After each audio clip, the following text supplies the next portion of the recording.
సౌదామిని కథ. చందన దేశాన్ని అనంగవర్మ అనే రాజు పాలిస్తూ ఉండేవాడు. ఆయనకు సౌదామిని అనే కుమార్తె తప్ప వేరే సంతానం లేదు. సౌదామిని 3 ఏళ్ల పిల్లగా ఉండగా ఆమె తల్లి చనిపోయింది. అయినప్పటికీ అనంగవర్మ మరొక వివాహం చేసుకోక సౌదామినికి తల్లి తండ్రి తానే అయి పెంచుతూ వచ్చాడు.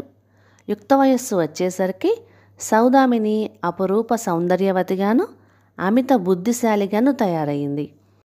ఒకనాడు అనంగవర్మ కుమార్తెతో, ఇక సాధ్యమైనంత త్వరలో నీ పెళ్లి చేయదలిచాను.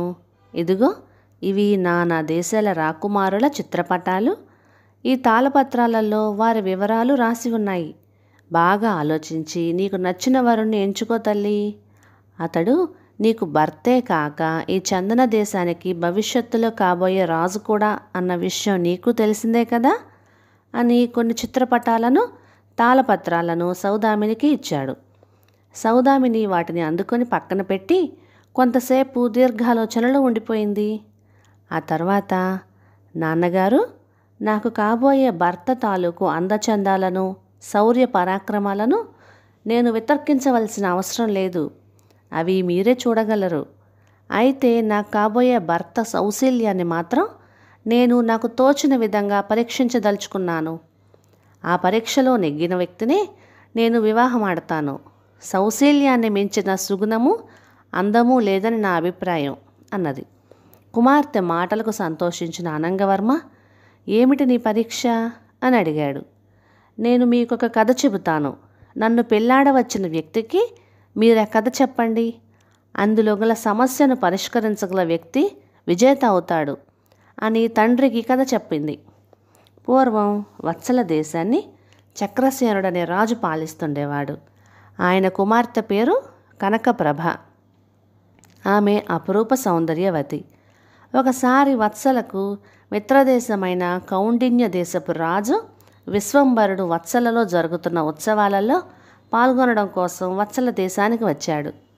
ఆ సమయంలో చక్రసేనుడి విశ్రాంతి మందిరంలో ఉన్న చిత్రాలను చూస్తున్న విశ్వంభరుడు ఒక సుందరి చిత్రాన్ని చూస్తూ ఉండిపోయాడు. అది గమనించిన చక్రసేనుడు, చిత్రంలోని సుందరి అప్సరకాంతలను తలదన్నేలా ఉంది. అవునా, నాకు కూడా ఈ చిత్రం అంటే చాలా ఇష్టం అన్నాడు. ఆ మాటకు విశ్వంభరుడు చిరునవ్వు నవ్వి, నేను చూస్తున్నది చిత్రంలోని సుందరి అపురూప సౌందర్యాన్ని కాదు. ఎందుకనో నాకు ఈ చిత్రం ఎడమ చేత్తో లిఖించబడినదిగా అనిపిస్తుంది అన్నాడు.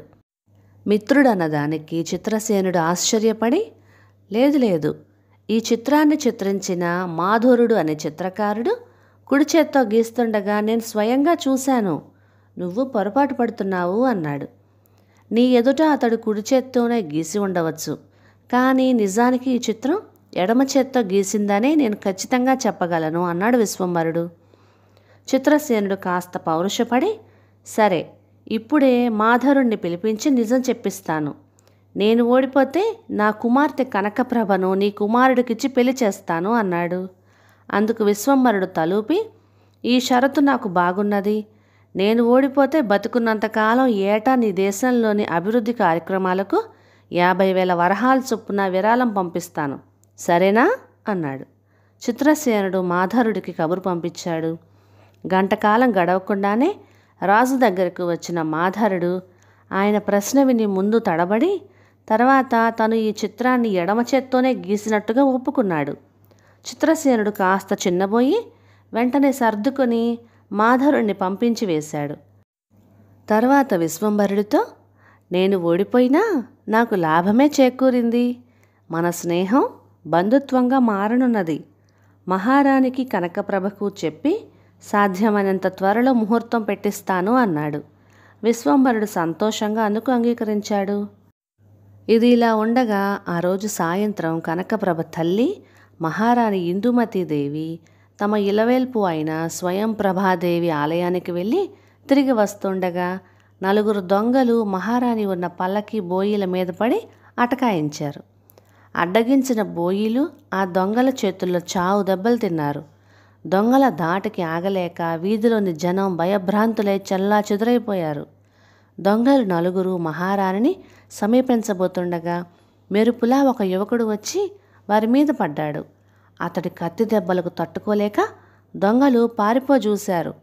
అయితే రాజభటులు వాళ్ళను తరిమి పట్టుకొని సంకెలు వేసి లాక్కుపోయారు. ఇందుమతీదేవి ఆ యువకుని దగ్గరకు పిలిచి, ఎవరు నాయనా నువ్వు అని ప్రశ్నించింది. యువకుడు వినయంగా, నన్ను రాజశేఖరుడు అంటారు, మహాసేనాని త్రివిక్రమవర్మ గారి బంధువుని అన్నాడు. ఆ జవాబు వింటూనే ఇందుమతీదేవి సంతోషంగా, ఓహో, మా మహాసేనాని పుత్రసమానుడిగా చూసుకుంటున్న ఆయన చెల్లెలి కొడుకువి నీవేనా అని అడిగింది. రాజశేఖరుడు అవునన్నట్టుగా తలూపాడు.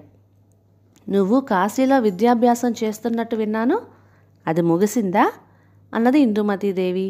4 రోజుల క్రితమే ముగించుకొని వచ్చానమ్మా అన్నాడు రాజశేఖరుడు. సంతోషం నాయనా, నన్ను కాపాడిన నీకు ఎంతైనా రుణపడి ఉన్నాను. నీ రుణం తీర్చుకునేందుకు నేను ఇవ్వగలిగితే నా దగ్గర ఉన్న వెలలేని సువర్ణాన్ని నీకు ఇస్తాను అని పల్లకీలో వెళ్ళిపోయింది మహారాణి. మహారాణి నిగూఢంగా తనకు కనకప్రభనిచ్చే వివాహం చేస్తానని చెప్పిందని రాజశేఖరుడు అర్థం చేసుకున్నాడు. తల్లిదండ్రులు తన వివాహం గురించి మనసా భిన్నాభిప్రాయాలతో ఉన్న ఆ సాయంకాల సమయంలో యువరాణి కనకప్రభ చెలికత్తెలతో కలిసి ఉద్యానవనంలో విహరిస్తున్నది. చెలికత్తెలు కోరగా ఆమె ఏదో గీతాన్ని ఆలపిస్తూ ఒక పొదరింటి పక్కకు వెళ్ళింది. ఆ సమయంలో ఆకాశ మార్గాన పోతున్న వరుణదత్తుడనే గంధర్వుడు అప్సరసలను మించిన ఆమె సౌందర్యాన్ని చూసి ముగ్ధుడై ఆమె ఉన్న చోటకు దిగివచ్చాడు. ఏనాడు ఊహించని విధంగా గంధర్వుడు తన ముందు ప్రత్యక్షం అవగానే కనకప్రభ విస్మయంతో నిశ్చేష్టురాలైంది. చెలికత్తెలు దూరంగా వెళ్ళిపోయారు. వరుణదత్తుడు కనకప్రభతో, ఆకాశ మార్గాన పోతున్న నన్ను నీ సౌందర్య ప్రభలు నీ దరికి తీసుకువచ్చాయి. నేను వరుణదత్తుడనే గంధర్వుడను. నీకు అభ్యంతరం లేకపోతే నేను వివాహం చేసుకుంటాను అన్నాడు. గంధర్వుడి మాటలు విన్న కనకప్రభ ఉక్కిరిబిక్కిరయ్యింది. గంధర్వుడంతటి వాడు తన సౌందర్యానికి మెచ్చి వివాహం చేసుకుంటానని అడగడంతో ఆమె ఒక్కసారిగా అంతులేని ఆనందాశ్చర్యాలకు లోనైంది. ఆమె వరుణదత్తుడికి తన అంగీకారం తెలియజేయడానికి సంసిద్ధమవుతున్న తరుణంలో ఆమెకు తల్లిదండ్రులు గుర్తుకు వచ్చారు. ఆమె వరుణదత్తుడితో, ఏమైనా నేను కన్యను గదా, నా తల్లిదండ్రుల ముఖతః రేపు మీకు నా అంగీకారాన్ని తెలియచేస్తాను అన్నది. వరుణదత్తుడు చిరునవ్వుతో సరేనన్నట్లుగా తల ఊపి మర్నాడు వస్తానని చెప్పి వెళ్ళిపోయాడు. సౌదామిని ఇంతవరకు కథ చెప్పి తండ్రితో, నాన్న, కనకప్రభ కౌండిన్య దేశపు యువరాజుని వివాహమాడాలా, రాజశేఖరుని వివాహమాడాలా, లేక గంధర్వుని వివాహమాడాలా అన్న అంశం వివాదాలకు కారణమవుతున్నదన్నది స్పష్టమే కదా. తల్లి కుమార్తె తలోకరిని వరునిగా ఎంచి మనస నిర్ణయాలు చేసుకున్నారు. అయితే కనకప్రభ ఆ ముగ్గురిలో ఎవరిని వివాహమాడాలి? ఎవరు చేసినది ధర్మబద్ధమైన వాగ్దానం అవుతుంది? ఆ ముగ్గురిలో ఎవరి అభిప్రాయాన్ని మన్నించాలి? ఇదే నా కథలోని సమస్య. నన్ను వివాహం ఆడడానికి వచ్చిన వ్యక్తికి ఈ కథ చెప్పి అతని సమాధానాన్ని నాకు చెప్పండి. అది సరైనది అవునా కాదా అన్నది నేను మీకు చెబుతాను అన్నది. రాజు అనంగవర్మ తన ఉత్సుకతను ఆపుకోలేక, నువ్వు చెప్పిన కథలో కనకప్రభ గంధర్వుణ్ణి వివాహం చేసుకుంటుంది కదా తల్లి అన్నాడు. సౌదామిని చిరునవ్వుతో తల అడ్డంగా ఊపింది. మరెవరిని అని అనంగవర్మ ఇంకేదో చెప్పబోయేంతలో సౌదామిని ఆయన్ని వారిస్తూ, సమాధానం మీకు కాబోయే అల్లుడు చెబుతాడు. అయితే నాన్న, ముగ్గురు వరులలో ఎవరిదో ఒక పేరు చెబితే చాలదు, వివరణతో సహా సమాధానం చెప్పాలి అన్నది. కొన్ని నెలలు గడిచాయి. సౌదామిని కథ విన్న వాళ్ళెవ్వరూ ఆమెకు తృప్తికరమైన సమాధానం చెప్పలేకపోయారు. ఆమె తండ్రి అనంగవర్మ కుమార్తె వివాహం గురించి బెంగపడసాగాడు.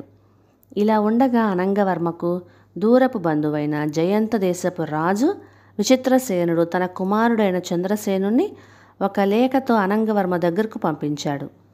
ఆ లేఖలో ఇలా ఉన్నది: ప్రియమైన అనంగ, 3 తరాల కిందట నా రాజ్యం పొరుగుదేశమైన బల్హన దేశంతో యుద్ధం చేసి ఓడిపోయి బల్హనకు సామంత రాజ్యమైన విషయం నీకు తెలిసిందే కదా. ప్రస్తుతపు బల్హన రాజు వికర్ణుడు తన పూర్వుల కంటే కూడా కుత్సింత మనస్కుడు. నన్ను పూర్తిగా సింహాసన భ్రష్టుణ్ణి చేసి నా రాజ్యాన్ని తన రాజ్యంలో కలుపుకునేందుకు ప్రయత్నాలు చేస్తున్నాడు. నేను వృద్ధుణ్ణి అయిపోయాను. వీలైనంత త్వరలో చంద్రహాసుడికి పట్టం కట్టాలని నా ఆలోచన. వాడు వికర్ణుడి దురాలోచనలకు కుతంత్రాలకు మండిపడుతున్నాడు.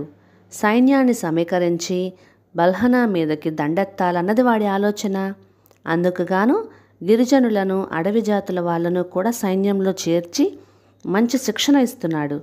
చంద్రహాసుడి నాయకత్వాన బల్హనా దేశం మీదకి దండెత్తడం కోసం నువ్వు సైనిక సహాయం, ధన సహాయం చేయగలవేమోనని ఆశిస్తూ వాణ్ణి నీ దగ్గరకు పంపుతున్నాను. లేఖ చదివి అనంగా చాలా సంతోషించి చంద్రహాసుడితో, నాయనా, నీకు కావలసిన సైనిక ధన సహాయాలు తప్పక చేస్తాను. ఇంత రాజ్యం సంపద ఉండి కూడా నేను తీరని సమస్యతో సతమతమవుతున్నాను అన్నాడు. ఆ సమస్య ఏమిటో నేను తెలుసుకోవచ్చునా అని అన్నాడు చంద్రహాసుడు.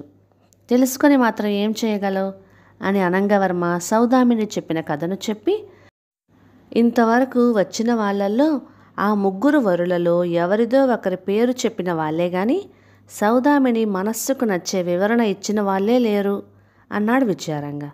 యువరానికి నచ్చే జవాబు నేను చెప్పగలను అనుకుంటున్నాను అన్నాడు చంద్రహాసుడు.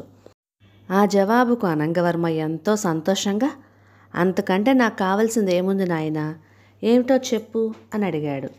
చంద్రహాసుడు కొద్ది క్షణాలు మౌనంగా ఊరుకొని తర్వాత ఇలా చెప్పాడు. కన్య తండ్రికి సొంత సొత్తు ఏనాటికి కాదు. చంద్రసేనుడు విశ్వంభరుడితో పందెం వేసి కనకప్రభను ఫనంగా ఒడ్డాడు. తనది కాని ఆస్తిని పందెంలో ఒడ్డడానికి చంద్రసేనుడికి న్యాయబద్ధమైన హక్కు ఎంతమాత్రమూ లేదు. అందువల్ల కౌండిన్య దేశపు యువరాజును కనకప్రభ పెళ్లి చేసుకోవలసిన అగత్యం లేదు. చంద్రసేనుడిది ధర్మబద్ధమైన వాగ్దానం కాదు. ఇక వరుణదత్తుడు, అతడు కనకప్రభ సౌందర్యాన్ని చూసి క్షణికమైన మోహంలో వివాహం చేసుకోవడానికి సిద్ధపడ్డాడు. పోతే కనకప్రభ యువతి సహజమైన మనస్తత్వంతో గంధర్వుడంతటి వాడు తనను పొగడగానే అతన్ని పెళ్లి చేసుకోవడానికి సిద్ధపడింది. అంతేగాని పూర్వాపరాలు ఆలోచించలేదు. అందువల్ల ఈ ఇద్దరిలోనూ మనశ్శుద్ధి లోపించిన కారణంగా వివాహం ధర్మసమ్మతం అనిపించుకోదు. కనకప్రభకు తగిన భర్త రాజశేఖరుడనే భావంతో ఆమె తల్లి ఇందుమతీదేవి మనసా అతన్ని తన అల్లుడుగా నిశ్చయించింది. కనకప్రభ ఇష్టాన్ని కూడా తెలుసుకోవాలన్న వివేకం కొద్దీ రాజశేఖరుడితో, ఇవ్వగలిగితే వెలలేని సువర్ణాన్ని ఇస్తాను అన్నది. కుమార్తె క్షేమం కోరి సర్వ విధాలా ఉన్నతుడైన వ్యక్తిని ఎంచిన ఈ సంబంధం ధర్మబద్ధము, సర్వోత్తమము అయినది. అందువల్ల కనకప్రభ రాజశేఖరుని వివాహమాడడమే సమంజసం అన్నాడు. అనంగవర్మ సంతోషాశ్చర్యాలతో చంద్రహాసుడి సమాధానాన్ని సౌదామినికి పంపించాడు. కొద్దిసేపట్లో సౌదామిని చెలికత్తె సౌదామిని పెంపుడు చిలకను ఒక పూలమాలను తీసుకువచ్చి చంద్రహాసుడితో, యువరాణి గారు, చంద్రహాసుల వారికి శిరస్సా నమస్కరించామని తెలియజేస్తూ తమకు మారుగా ఈ చిలక చేత తమ మెడలో పూలమాలను వేయించమన్నారు అన్నది. చిలక పూలమాలను చంద్రహాసుడి మెడలో వేసింది. అనంగవర్మ పరమానందభరితుడయ్యాడు. సౌదామిని చంద్రహాసుల వివాహం అతి వైభవంగా జరిగింది. ఆ తర్వాత చంద్రహాసుడు మామగారి సైన్యాన్ని కూడా వెంటబెట్టుకొని పోయి రాజు వికర్ణుని ఓడించి చందన, జయంత, బల్హన రాజ్యాలు 3ంటికి రాజై చాలా కాలం సుఖంగా జీవించాడు. కథ సమాప్తం. ఇక ఈ కథ మీకు నచ్చినట్లయితే ఇలాంటి మరెన్నో తెలుగు చిట్టిపొట్టి కథల కోసం please like, share and subscribe to my channel. Thank you.